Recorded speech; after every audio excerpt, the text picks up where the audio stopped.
Olá a todos, muito boa noite. Hoje, terça-feira, dia 13 de maio do ano de 2025. Como nós fazemos todas as terças-feiras, hoje é o dia do nosso estudo bíblico. Esse estudo ele tem trazido enriquecimento por meio do conhecimento da palavra às pessoas interessadas, né? Eu sempre trouxe comigo já há alguns anos essa diferença de pessoas que buscam, por algum motivo, a fé. Existem os interessados e os interesseiros. Os interesseiros são aqueles que querem só resultados, né? Depois que os resultados vêm, picam a mula. E existem os interessados, que são aqueles que não querem só desfrutar dos milagres que Cristo tem para lhes proporcionar. Os interessados, eles querem um relacionamento com Deus, que é o que faz toda a diferença, né? Porque uma coisa eu sou receber um copo com água, outra coisa é eu ter uma fonte de água. E aqueles que desenvolvem um relacionamento com Deus, esses bebem da fonte da água da vida, e esses jamais terão sede, segundo o próprio Cristo. Então, todas as terças-feiras nós temos procurado arrebanhar interessados em desenvolver um relacionamento com Ele, porque a partir do momento em que eu desenvolvo um relacionamento com Deus, eu passo a beber dessa fonte. Então, convido você a todas as terças-feiras estar aqui conosco. Tá certo assim? Muito bem, como nós fazemos todas as terças-feiras e eu faço isso de uma forma incansável, eu convido você a conhecer um livro, uma literatura que eu já li, que eu já conheci e que fez parte do meu desenvolvimento de fé. Hoje, o livro que eu trago para você é esse: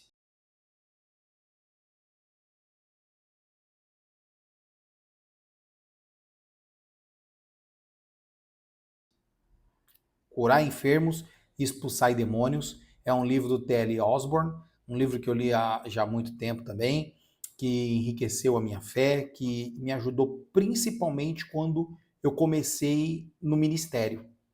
Como eu sempre tive, para aqueles que já me conhecem sabem disso, um ministério de cura e libertação, e esse livro ele foi um auxílio para eu entender do que se tratava. A cura e libertação de fato.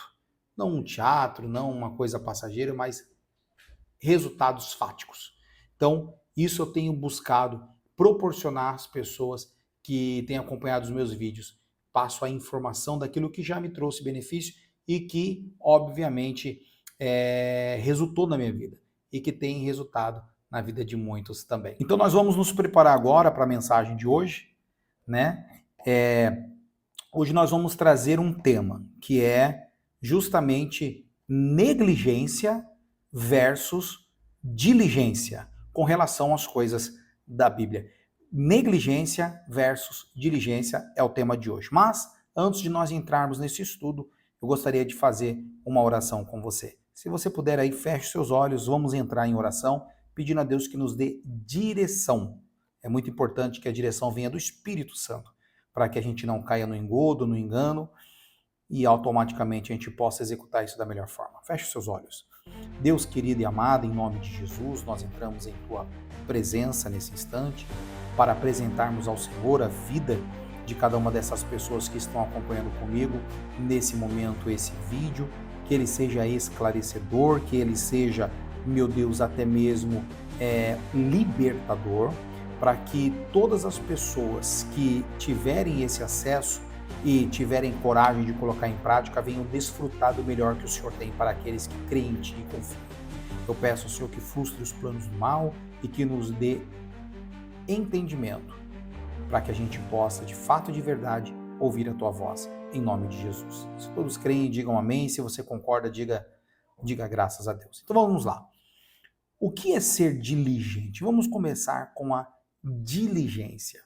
Bom, resumindo, o diligente é aquele que sabe o que precisa ser feito e faz o que tem que ser feito. Por exemplo, a pessoa, ela tem o conhecimento, né? Ela recebe a direção de que ela tem que, por exemplo, perdoar. Ela tem essa direção, ela sabe que tem que perdoar. Então ela exercita o perdão. Ela sabe disso porque, por exemplo, o próprio Senhor Jesus, na oração do Pai Nosso, ele nos ensina sobre o dever de perdoar. Quando ele disse, perdoai as nossas dívidas, assim como nós perdoamos os nossos devedores. Olha só, é uma condição, em outras palavras. Se eu perdoar, de trás para frente, né, os meus devedores, perdoe também as minhas dívidas. Se eu perdoar os que me ofendem, perdoa também as minhas ofensas. Então, o diligente, ele sabe o que tem que ser feito. E ele vai lá e faz. O diligente, ele sabe que se ele se alimentar mal, por exemplo, ele vai ficar doente, logo ele se alimenta bem. E quando eu falo de alimento aqui, eu falo de alimento físico, mas com relação à palavra é a mesma coisa. Se o diligente ele não procura só ler a Bíblia, ele procura entendê-la. Porque ele sabe que dali ele vai extrair conhecimento. Então o diligente é esse, que sabe o que tem que ser feito e ele faz o que tem que ser feito. Esse é chamado de diligente. Agora, em contrapartida, existe o negligente. E quem é o negligente? É aquele que também sabe o que tem que ser feito, mas ele não executa. Ele sabe o que tem que ser feito, mas ele coloca em risco o seu corpo, a sua alma e o seu espírito pelo fato de não estar disposto a fazer o que é certo. E essa pessoa, o negligente, dentro da humanidade, ele existe desde o princípio. Desde o princípio da humanidade existe o negligente. Eu vou convidar você a abrir a sua Bíblia no livro de Gênesis. Abre aqui. Eu vou abrir a minha aqui também. Primeiro livro da Bíblia, no livro de Gênesis. Lá no capítulo 3 diz assim: Mas a serpente, mais sagaz que todos os animais selváticos que o Senhor Deus tinha feito, disse à mulher: É assim que Deus disse: Não comereis de toda a árvore do jardim? Respondeu-lhe a mulher: Do fruto das árvores do jardim podemos comer. Mas do fruto da árvore que está no meio do jardim, disse Deus: Dele não comereis, nem tocarei nele, para que não morrais. Ela sabia que se ela tocasse naquilo que Deus havia proibido, haveria morte. Ela sabia o que tinha que ser feito. Ela sabia o que tinha que ser feito. Ela sabia que ela poderia comer de todos os frutos, menos do proibido. E o que ela fez? Agiu com diligência? Não. Ela agiu com negligência. Ela negligenciou a ordem de Deus. E qual foi o resultado disso? Deixou de poder comer da árvore da vida, morreu, foi expulsa do paraíso e com o tempo se tornou um ser mortal. Ela deixou de ser um ser imortal e se transformou num ser mortal, vindo todo o caos para a humanidade por conta da negligência. Quando a pessoa negligencia a direção, por exemplo, no trânsito, não vira à esquerda, eu vou virar rapidinho, ela está se colocando em risco e colocando outros em risco por conta da negligência. Quando um médico ele é negligente e ele não está alerta aos sinais e aos sintomas que a pessoa traz, ele negligencia, não faz os exames próprios para ir a fundo em busca da cura ou do diagnóstico da doença, ele está negligenciando aquele paciente. E qual é o resultado disso? Muitas vezes ele coloca em risco a vida da pessoa. Quantas pessoas não morreram por negligência médica? Não ficaram com sequelas no seu corpo por negligência médica? Quantas mulheres não entraram em trabalho de parto por meio de cesariana e o médico esqueceu a tesoura, pasmem, a tesoura no corpo da pessoa, da mulher, e a costurou. E depois apareceu ali nos exames que tinha uma tesoura dentro dela. Então, o negligente, ele sabe o que tem que ser feito, mas por um ato de medo, por um ato de preguiça, ou por um ato de simplesmente não querer sentir a dor desse desapegar do erro, ele negligencia o certo. Ele sabe que tem que orar, mas ele está com muito sono. Então ele troca a oração pelo sono. Ele sabe que precisa jejuar, mas ele sente muita fome quando abre jejum e a cabeça dói. Então ele simplesmente deixa de jejuar para não ter que pagar o preço. Ele sabe que tem que perdoar, mas para não se sentir diminuído diante da pessoa que de repente o ofendeu, ele não perdoa. Ele não oferece perdão. A pessoa sabe que tem que deixar o erro, o pecado, abandonar o amante, abandonar a sua vida antiga, mas ela simplesmente não abandona. Por quê? Muito simples, não está disposto ou disposta a pagar o preço de abrir mão do erro. O grande problema é que quando a pessoa ela é negligente, ela está cometendo, além de ela estar no pecado, ela comete um novo pecado. Vai lá no livro de Tiago, um pouquinho perto ali do livro de Apocalipse, lá no Novo Testamento, lá no final do livro de Tiago, no capítulo 4, Tiago 4, no versículo 17, diz assim: portanto, aquele que sabe que deve fazer o bem e não o faz, nisso está pecando. Aquele que sabe que deve fazer o bem e não o faz, nisso está pecando.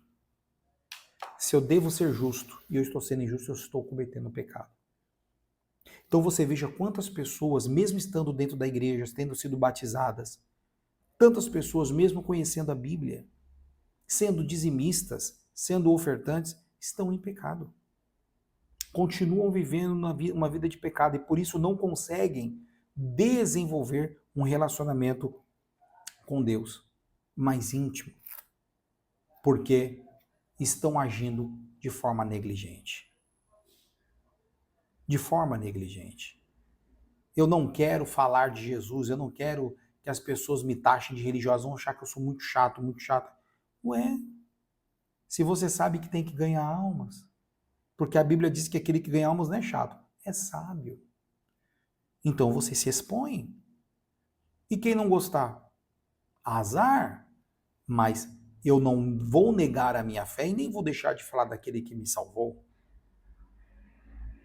Eu tenho que ter dentro de mim a consciência de que quando Deus me dá uma direção para fazer algo, eu tenho que ter coragem suficiente para executar, sob o risco de eu ser negligente e ter que pagar o preço pela minha desobediência ou pela minha falta de ação. Diligente é aquele que sabe o que tem que ser feito e faz. E o negligente é aquele que também sabe o que tem que ser feito e não faz. Esse comete pecado. Então, era essa direção que eu tinha para passar hoje. Um estudo bíblico um pouquinho mais curto, mas uma direção prática. Uma direção prática. Eu quero fazer uma oração por você, porque em seguida eu quero falar sobre algo muito sério, muito importante. Vamos fazer uma oração. Feche seus olhos. Meu Deus, eu peço nesse momento em favor de cada uma dessas pessoas que nesse momento acompanham esse estudo bíblico, caso, meu Deus, estejam sendo negligentes, conscientemente ou não, que o Senhor venha despertar nelas, meu Deus, a obediência. Mostra o que tem que ser feito e dá coragem para colocar em prática, porque é isso que vai transformar essa vida. Eu peço ao Senhor, crendo na sua resposta, em nome do Senhor Jesus. Se você assim crê, diga amém. Se você concorda, diga graças a Deus. Eu estou aqui me preparando que eu quero pegar um papel para te mostrar uma coisa muito importante. Tá aqui. Vamos lá. No domingo, durante o culto, quem não assistiu, assista. Deus nos deu uma direção muito forte sobre lágrimas. Muitas pessoas hoje vivem uma vida de lágrimas, ou porque estão passando por um grande problema, ou até mesmo porque não tiveram o seu sonho realizado. Então, qual foi a direção que nós demos? Você vai pegar um guardanapo de papel, aqui tem um pedaço de papel, tá? Você vai pegar um guardanapo de papel, ou até mesmo um lencinho, e você vai escrever qual o seu maior problema, quais são os seus maiores problemas que tem te feito chorar, que tem te feito entristecer, se preocupar, ou um sonho que você tem para realizar. Aí escrever nesse papelzinho, você vai dobrar assim o papel. E todos os dias, até domingo, ao acordar, você vai segurar assim e vai fazer sua oração, pedindo a Deus para secar do seu rosto toda lágrima. Ou seja, para que esse problema seja superado ou para que o sonho seja realizado. E vai voltar a fazer essa oração à noite, antes de dormir. Deitou na cama, pega ali e faz a oração rápido também e se prepara para na manhã seguinte fazer a oração de novo. Hoje é terça, você faça na quarta, na quinta, na sexta, no sábado e no domingo. Domingo, olha aí, ó. Seja diligente, não seja negligente. No domingo, 10 horas da manhã, nós vamos ter o culto de casa. Ele depois fica gravado no YouTube. Ele fica lá, você vai poder, ou no nosso site também, lá na inovachurch.com ou no youtube.com/inovachurch. Você vai assistir, eu vou te dar uma direção do que fazer com esse lenço. Eu vou te dar uma direção. Eu tenho certeza absoluta de que resultados daqui para domingo, ou de domingo a domingo, vão acontecer na vida de quem crê e de quem está fazendo. Então, domingo, não seja negligente. Faça aquilo que o Espírito Santo está dirigindo. Eu tenho certeza de que a sua história ela está muito prestes a mudar e eu quero te ajudar nesse sentido.